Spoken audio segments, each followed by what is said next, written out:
bénis le Seigneur pour cette nouvelle vidéo. Fuyez l'impudicité et l'idolâtrie. C'est un sujet sensible et je remercie vraiment le Saint-Esprit pour l'opportunité de cette vidéo. Alors, dans nos assemblées, il y a beaucoup d'impudicité et d'idolâtrie, et c'est un fléau qui frappe beaucoup d'assemblées.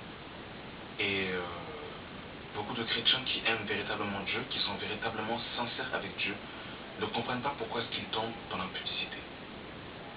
Nous allons essayer de voir tout au long de cette vidéo ce qu'il ne faut pas faire pour pouvoir ne pas se retrouver dans ce genre de situation. Et beaucoup aussi sont devenus des idoles. Nous allons voir aussi ce qu'il ne faut pas faire pour devenir une idole pour nos frères et nos sœurs. Et je vais lire un premier passage. Je suis dans 1 Pierre chapitre 5 à partir du verset 8 qui nous dit ceci: votre adversaire le diable rôde comme un lion rugissant, cherchant qui il dévorera. Résistez-lui avec une foi ferme. Dans ce passage, ce qui m'intéresse, c'est l'expression résistez-lui avec une foi ferme. Ce qu'il faut savoir, c'est que notre adversaire, le diable, va nous traquer jusqu'à notre dernier souffle. Et jusqu'à notre dernier souffle, il va falloir lui résister. Si on parle de résistance, c'est que forcément il y a opposition. Donc quand il y a opposition, alors il y a aussi résistance. Donc ici, le terme utilisé par rapport au diable, c'est la résistance. On nous demande de résister au diable avec une foi ferme. Mais en ce qui concerne l'impudicité et l'idolâtrie, on ne nous demande pas de résister. On ne nous demande pas de jeûner. On ne nous demande pas de prier. On nous demande de fuir. Je vais m'expliquer. Je suis dans 1 Corinthiens 6, le verset 18, qui nous dit ceci: fuyez l'impudicité. Quelque autre péché qu'un homme commet, ce péché est hors de son corps, mais celui qui se livre à l'impudicité pêche contre son propre corps. Ici, voyez-vous, le verbe qui est utilisé, c'est fuyer. On n'a pas dit résister à l'impudicité. On n'a pas dit prier, jeûner, méditer, aller sur le mont Sinaï, je ne sais pas, on a dit fuyer. Je ne dis pas qu'il ne faut pas prier pour que Dieu nous préserve. Je ne dis pas qu'il ne faut pas jeûner pour ne pas subir ce genre de choses. Mais la recommandation primordiale qui nous est donnée, c'est de fuir. Vous pouvez jeûner, vous pouvez prier, vous pouvez intercéder, mais si vous vous retrouvez dans des situations déconcertantes, à un moment donné, vous allez toujours finir par tomber. Parce que nous ne sommes pas appelés, frères et sœurs, à résister à l'impudicité, mais de fuir. Je m'explique avec des exemples.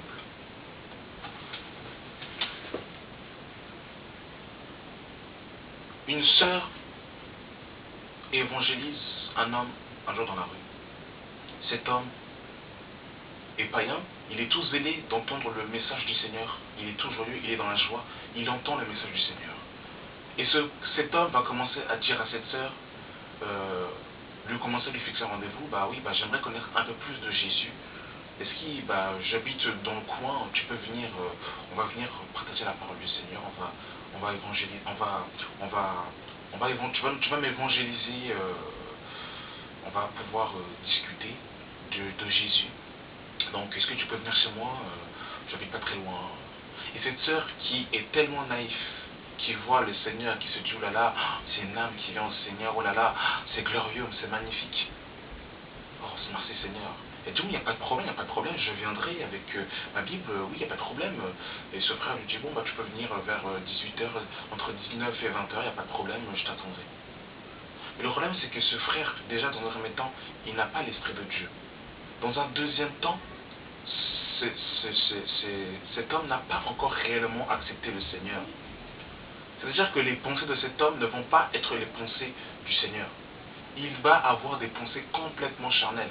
Quand cette sœur va aller chez le frère pour soi-disant parler de Jésus, c'est ce frère qui va finir par l'évangéliser dans son lit, excusez-moi l'expression, mais c'est ce qui va se passer. Parce qu'ils vont se retrouver dans je dirais, dans un environnement où la chair va être mise en avant, où l'excitation va être mise en avant. Et même si un frère ou une sœur sont en Christ dans le Seigneur, ils ne peuvent pas se retrouver dans un hôtel ou dans un endroit seul pour soi-disant partager. Ils vont pouvoir résister un jour, 2 jours, 3 jours. Au bout du 4e jour, ils vont tomber. Peut-être certains me diront, mais non, mais quand tu es mort au péché, quand tu as franchi, quand tu es délivré, il n'y a pas de problème, tu ne peux pas tomber. Mais vous savez, quand Jésus était dans le désert, Satan n'a pas attaqué Jésus le jour où il est rentré dans le désert. Lisez les Écritures, vous allez vous apercevoir que Satan a attendu que Jésus eût faim pour l'attaquer. Ça veut dire quoi? Ça veut dire que Satan ne vous attaquera jamais lorsque vous êtes au sommet de votre force. Satan ne vous attaquera jamais lorsque vous tenez fermement votre bouclier. Satan va vous attaquer lorsque vous baissez un peu votre garde, et c'est là qu'il va vous attaquer. Et ce qu'il faut savoir, c'est que Satan est un adversaire vaincu, mais qui reste très redoutable. Satan étudie l'être humain depuis Adam et Ève, depuis plus de 4 millions, depuis plus de 4000 ans. Satan étudie l'être humain, il connaît l'être humain par cœur, et Satan nous connaît mieux que nous. Donc il ne faut pas favoriser les choses. Un frère qui est en Christ, il est en projet avec une sœur, et il va voir plus de 5 sœurs dans la semaine. Ce n'est pas la bienséance, ce n'est pas de Dieu. Un frère qui est en projet avec une sœur, quand je dis projet, ça veut dire qu'il a l'intention de fiancer et de marier une sœur, ne peut pas se permettre d'aller voir des sœurs, plus de 5 sœurs, 3 sœurs dans la semaine, pour soi-disant même leur parler de Jésus. Non, s'il veut aller voir une sœur, il ira avec un frère. Il ne peut pas aller se trimballer avec plein de sœurs comme ça. Non, c'est pas comme ça que ça se passe. C'est pas comme ça que ça se passe. Pareillement pour une sœur qui est mariée, soit disant oui je vais aller évangéliser, et bizarrement cette sœur elle va n'évangéliser que des hommes. C'est pas normal. Est-ce que vous aurez pu vous imaginer Marie la mère de Jésus aller toute seule évangéliser plus de 7 hommes dans la rue? Vous savez, on est tellement babylonisé qu'on commence à avoir des méthodes complètement lucifériennes, et on pense bien faire. Pourquoi? Parce qu'on est dans les sentiments. C'est pas comme ça que ça se passe. Ce n'est pas comme ça que ça se passe. Une sœur qui reste au téléphone plus de 4 heures avec 3 hommes, 3 frères différents dans la semaine, ce n'est pas normal. C'est pas comme ça que ça se passe. C'est pas comme ça que ça se passe. Ce n'est pas comme ça. C'est pas comme ça que ça se passe. Je ne dis pas qu'un frère et une sœur ne pourront jamais être seuls dans la rue. Je sais pas ce que je suis en train de dire, je ne dis pas ça. Je ne dis pas qu'il faut être dans un couvent, c'est pas ce que je dis, loin de là. Mais ce que je dis, c'est que il faut éviter les endroits clos, les endroits qui sont loin des regards indiscrets. Il faut les éviter. Et on va voir un exemple phare dans Genèse 39. Genèse 39, nous avons un exemple. Un très très bon exemple, et je pense que vous connaissez cette histoire. Dans Genèse 39, dans Genèse 39, il va y avoir une histoire. Je suis dans Genèse 39, à partir du verset 7 à 12, qui nous dit ceci. Après ces choses, il arriva que la femme de son maître porta les regards sur Joseph et dit, couche avec moi. Il refusa et dit à la femme de son maître, voici mon maître ne prend avec moi connaissance de rien dans la maison, et il a remis entre mes mains tout ce qui lui appartient. Il n'est pas plus grand que moi dans cette maison, et il n'a rien interdit excepté toi, parce que tu es sa femme. Comment ferais-je un aussi grand mal, et pécherais-je contre Dieu? Quoiqu'elle parlât tous les jours à Joseph, il refusa de coucher auprès d'elle, d'être avec elle. Vous vous rendez compte? D'être avec elle. Il ne voulait pas être avec elle. Un jour qu'il était entré dans la maison pour faire son ouvrage, et qu'il avait là aucun des gens de la maison, elle le saisit par son vêtement en disant, couche avec moi. Il lui laissa son vêtement dans la main et s'enfuit au dehors. Joseph, en fait ici, c'est la femme de Potiphar. À plusieurs manières, elle a essayé, elle a provoqué Joseph à plusieurs reprises. Elle a tenté Joseph pour qu'il couche avec lui. Donc ça veut dire qu'on peut résister. On peut résister quand quelqu'un nous demande de coucher avec nous. Mais maintenant, Joseph, on voit que quand il s'est retrouvé seul avec elle, il n'a pas dit, ah, je suis un prophète de Dieu, j'ai l'onction, j'ai la vision de Dieu, donc voyez-vous, moi, je vais évangéliser, on va pouvoir communiquer. Non, il a laissé son vêtement, il a fui. Il a fui. Il a fui. Il a fui. Attention, je ne dis pas que c'est facile. Je ne dis pas que, oui, c'est une masse à faire, bon, c'est facile, tout le monde peut. Non, ce n'est pas ça. Nous devons prendre conscience de ces choses, nous devons réaliser ces choses pour pouvoir mieux les affronter, mieux les combattre. Une sœur qui va inviter un frère à la maison, elle peut inviter une sœur, ou deux, trois sœurs. Comme ça, au moins, voilà. Ou vice versa. Et nous voyons que par rapport à cela, même un frère qui n'est pas marié, qui n'est pas en projet, il ne peut pas se permettre de se balader du lundi, il voit une soeur, mardi, il voit une autre soeur, mercredi, il voit une autre soeur, jeudi, il en voit une autre. C'est pas comme ça que ça se passe, c'est pas comme ça que ça se passe. Ça ne marche pas comme cela. Pareillement pour les sœurs. Une soeur ne peut pas rester au téléphone avec plus de 4-5 frères.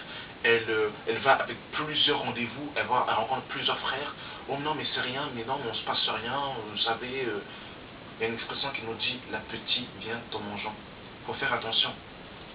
Et il y a un passage aussi qui nous dira, dans,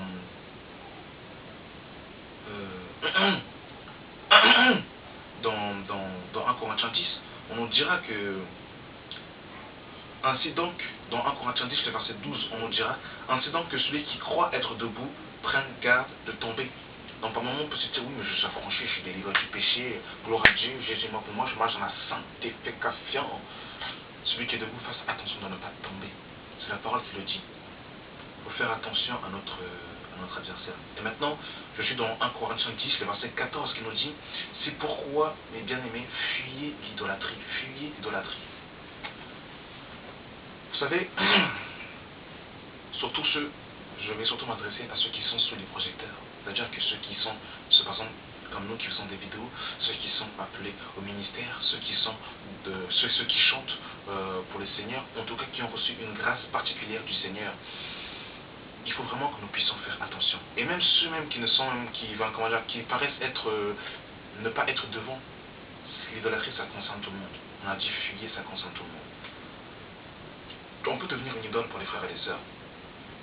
Quand on reçoit une grâce du Seigneur, l'erreur à faire, c'est de se mettre en avant. Déjà, un chrétien ne doit pas se mettre en avant parce que c'est Jésus qui est devant. Mais on ne doit pas chercher à se mettre devant, montrer que je connais, j'ai la grâce, je suis comme ça, non. Il faut vraiment faire attention parce que ça c'est subtil. L'orgueil quand ça rentre dans le cœur, c'est subtil. C'est pour ça que je voudrais juste faire une parenthèse. Dans toutes les vidéos qui sont faites, mes frères et sœurs, moi je suis comme vous. Je suis un simple frère comme vous, je suis un serviteur inutile. Moi aussi je me bats pour mon salut. Je n'ai pas atteint la perfection, j'y cours. Et je ne suis pas meilleur que vous. Moi aussi, je me bats pour mon salut et j'essaie de devenir encore meilleur devant le Seigneur. Ici, dans les vidéos qui sont faites, la personne qui est adorée, qui est glorifiée, c'est Jésus-Christ de Nazareth. Et c'est le Saint-Esprit, et c'est au Saint-Esprit que revient tout l'honneur et la gloire pour la parole qu'il déverse, pour l'inspiration qu'il donne. Mais sinon, vous et moi, nous sommes des serviteurs inutiles. On peut remercier un frère ou une sœur par l'exhortation, par la louange, par l'exhortation, par les chants ou par les messages qu'on peut recevoir d'un frère ou d'une sœur, mais il ne faut pas que ce frère ou cette sœur devienne, je dirais, le Messie ou la représentation de Christ sur terre. Il faut vraiment faire attention à ces choses. Il faut fuir l'excès de compliments. Lorsque vous voyez que vous recevez trop d'éloges, lorsque vous voyez que vous êtes trop mis en avant, vous devez fuir. Jésus, quand à un moment donné, il est rentré dans une ville, quand dans cette ville, on a commencé à vouloir l'élever et le faire devenir roi, il a fui. Il a fui. Pourtant, lui qui est le roi des rois, ça lui était digne de recevoir cette louange, mais il n'a pas voulu, il a fui. Lorsqu'on voit qu'on est trop sur les projecteurs, on a trop de compliments des frères et des sœurs, il ne faut pas accepter, il faut refuser. Si tu vois, ma soeur, que tu as reçu une grâce au niveau de la chanson, et que tu vois que tu reçois trop d'éloges, il serait même de se taire. Si on voit qu'on nous reçoit trop de compliments, oh tu prêches bien, il faut peut-être même des fois même faire fermer la bouche à ses frères et à ses sœurs, pas méchamment, mais leur dire je ne veux pas entendre ces choses. Pour ne pas que ça rentre dans le cœur. Il faut fuir ces choses. Quand on voit qu'on est trop, il faut vraiment fuir. Il ne faut pas accepter trop l'excès de compliments. Je ne dis pas que dès que quelqu'un nous fait un compliment, on lui fait une clé de bras. Ce n'est pas ce que je dis. Mais quand l'esprit, de toute façon, l'esprit nous interpelle dans le cœur. Quand on voit que ça commence à devenir trop, il faut fuir. Il ne faut pas accepter ces choses. Parce que l'honneur et la gloire revient à Dieu. Et Dieu est un Dieu jaloux, ne l'oublions pas. Un exemple dans Acte 14, et je vais terminer par ce dernier passage, dans Acte 14, à partir du verset 8, on nous dit ceci: à Lystre se tenait aussi un homme important, des pieds boiteux de naissance. Un homme en ponte, des pieds boiteux de naissance, et qui n'avait jamais marché. Il écoutait parler Paul, et Paul fixa les regards sur lui, et voyant qu'il avait la foi pour être guéri, dit d'une voix forte: lève-toi droit sur tes pieds. Et il se leva au bond et marcha. À la vue de ce que Paul avait fait, la foule éleva la voix et dit en langue lycaonienne: les dieux sous une forme humaine sont descendus vers nous. Ils appelèrent Barnabas Jupiter et Paul Mercure, parce que c'était lui qui portait la parole.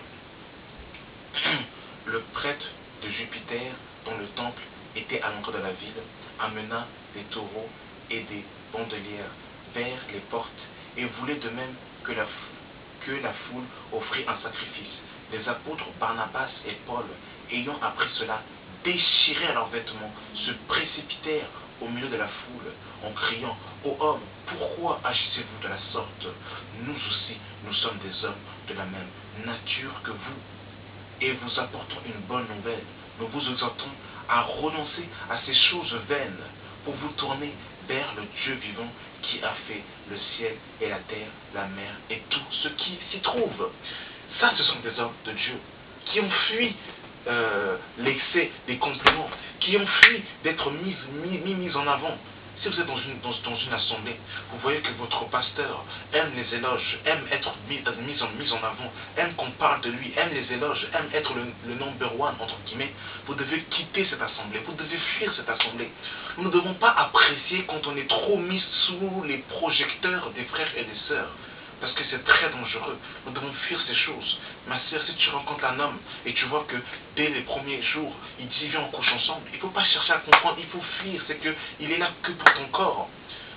Si mon frère, tu rencontres une sœur, dès le début, elle te dit viens on couche ensemble, elle te presse, elle ne prie même pas le Seigneur pour que vous puissiez être préservés, mais elle te presse pour coucher avec toi, il faut fuir, il ne faut même pas chercher à comprendre. Donc voilà vraiment que Dieu nous garde de ces choses. Je ne dis pas que c'est simple, je ne dis pas que c'est facile, mais au moins Dieu nous aura parlé, Dieu nous aura avertis. Maintenant, mettons toutes les chances de notre côté pour pouvoir être délivrés de ces choses. Merci d'avoir suivi cette vidéo. Que Dieu vous bénisse dans le nom de Jésus-Christ. Amen.